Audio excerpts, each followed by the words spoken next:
ஒரு காட்டில் திண்ணன் என்ற வேடன் வாழ்ந்து வந்தான். அவன் கடவுளை அறியாதவன்.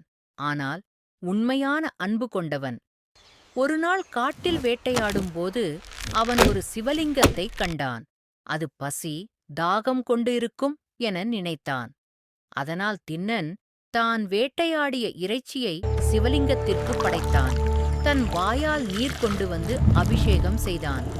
ஒருநாள் சிவலிங்கத்தின் கண்களில் இருந்து இரத்தம் வந்தது. அதைப் பார்த்த திண்ணன் துடித்தான். என் கடவுளுக்கு வலி என்று நினைத்து தன் கண்ணை எடுத்து சிவலிங்கத்தின் மீது வைத்தான். மற்றொரு கண்ணிலும் இரத்தம் வந்தபோது எங்கு வைக்க வேண்டும் என்று அறிய தன் காலால் அந்த இடத்தை குறித்துக்கொண்டு மற்றக் கண்ணையும் எடுக்க முனைந்தான்.